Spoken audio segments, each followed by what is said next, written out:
Picture this, the Florida sun rising over endless rows of orange groves, the trees heavy with fruit, their fragrance carried by a warm breeze. For generations, these groves have been the backbone of American agriculture, symbols of prosperity, family tradition, and even the iconic breakfast table. But in 2025, this centuries-old industry faced a devastating blow. Brazil, the world's largest citrus powerhouse, announced a ban on $10 billion worth of U.S. orange shipments.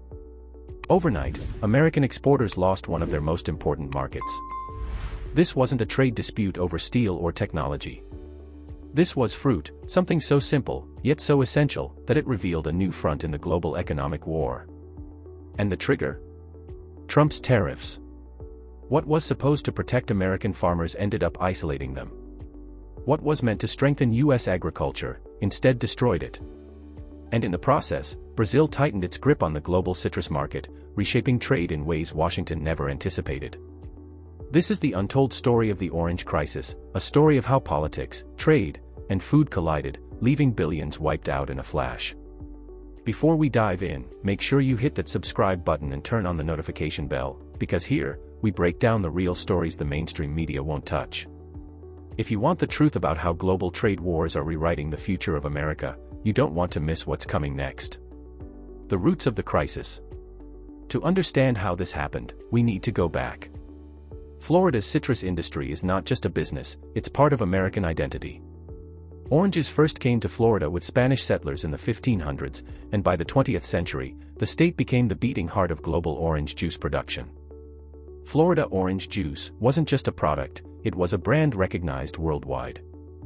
By 2015, U.S. orange exports were worth over $12 billion annually, with countries like Canada, Europe, and especially China becoming massive buyers.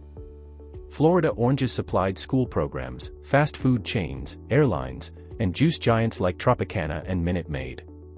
Farmers invested millions into groves, confident that demand would always be strong. But cracks began to show. Climate change brought harsher hurricanes. A deadly disease called citrus greening spread through Florida groves, cutting yields and driving up costs. American farmers were already on edge, leaning heavily on exports to stay profitable. And then came Trump's trade war. Tariffs spark retaliation. Trump's tariffs began as a broad strike against China.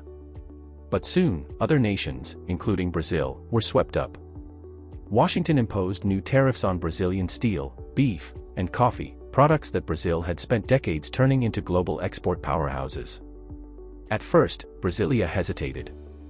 Brazil and the U.S. were trade partners, and oranges weren't at the center of the dispute.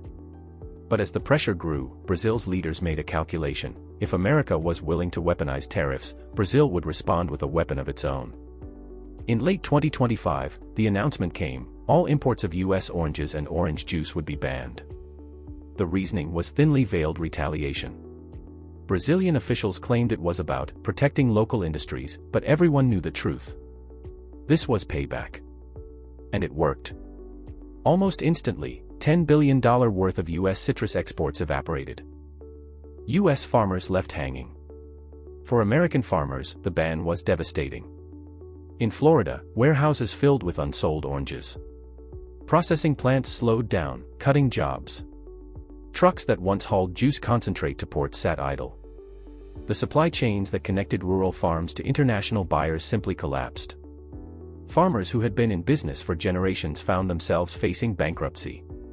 Equipment auctions became common, with tractors, irrigation systems, and even land being sold off for pennies on the dollar.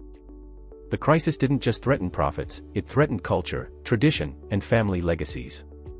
The irony was bitter: these farmers had supported tariffs, believing they would shield them from foreign competition. Instead, they became the collateral damage of a policy designed to protect American agriculture. Brazil's citrus power play. While U.S. farmers were drowning in surplus, Brazil saw opportunity. Brazil is the largest orange producer on the planet, responsible for nearly 60% of global orange juice exports. Its climate, vast farmland, and investment in agricultural science gave it an edge America struggled to match. And with U.S. shipments off the market, Brazil swooped in to fill the gap. China, eager to punish Washington and secure food security, shifted its contracts almost entirely to Brazilian suppliers. Europe followed.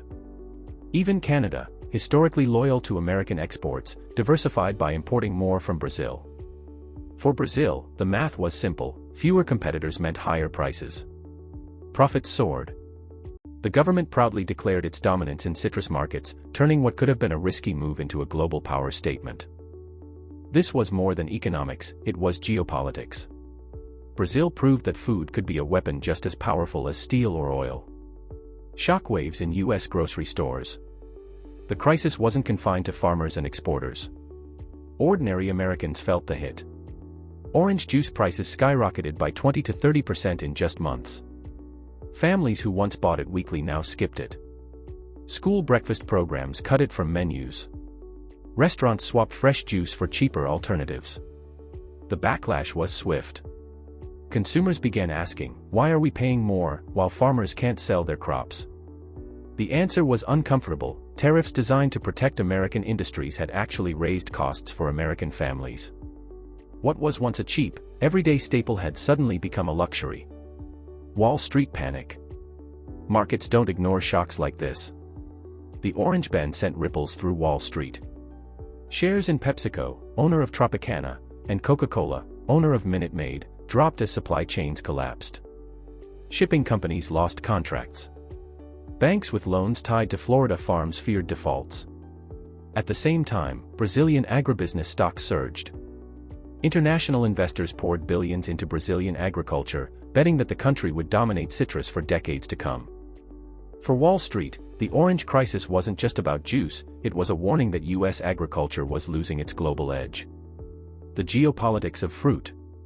It may sound strange to say that oranges could influence global politics, but that's exactly what happened. What appeared to be an agricultural dispute was, in reality, a reshaping of global alliances. Brazil used the ban to send a message: food is leverage. Just as OPEC used oil in the 1970s to reshape geopolitics, Brazil was now using citrus to shift trade balances and test U.S. dominance in markets it once controlled without question. China, the world's largest consumer of orange juice, was happy to play along. The Brazil-China partnership deepened, not only in citrus but across soybeans, beef, and coffee. By aligning with Brazil, China reduced its reliance on American agriculture and gained a reliable partner in South America, while also signaling to the world that Washington was no longer the only option. Meanwhile, America's influence eroded. Instead of being the world's agricultural superpower, the U.S. found itself sidelined, watching as two emerging giants rewrote the rules of trade in a way that left American farmers increasingly powerless. Voices from the groves. Behind the statistics are real people. Farmers like Miguel Torres in Florida, who had spent decades cultivating groves passed down from his grandfather. In an interview, he explained, "We survived hurricanes, droughts, and disease. But we can't survive losing our markets.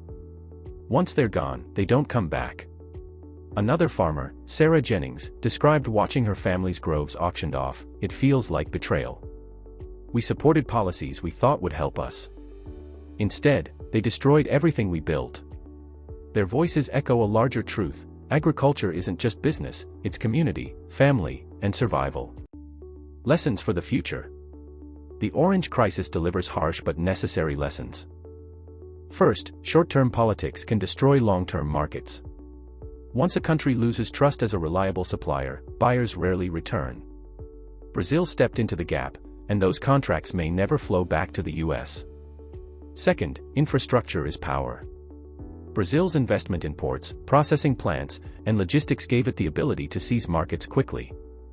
America, meanwhile, was caught unprepared. Third, food is geopolitical. Oranges are not just fruit, they are influence, leverage, and bargaining chips on the world stage. If America doesn't adapt, this won't be the last agricultural collapse. Soybeans, corn, beef, any of them could be next. The ban on U.S. oranges wasn't just about fruit. It was about power. It revealed how vulnerable America's farmers are in a globalized world, and how easily a single policy can unravel decades of market leadership. Brazil emerged stronger. China secured a powerful ally. And American farmers, left behind, are still asking, how did we lose an industry we built? The orange crisis may be remembered as the moment America surrendered its place in the global citrus trade, and a warning of how quickly agricultural power can shift. What do you think? Could America have avoided this crisis by handling tariffs differently, or was Brazil always destined to seize control of citrus? And what does this mean for the future? Will other countries follow Brazil's lead and weaponize food against the US? Share your thoughts in the comments below. And if you found this deep dive eye-opening, don't forget to smash that like button, subscribe, and turn on notifications so you never miss the next big story about how global trade is rewriting the rules of power.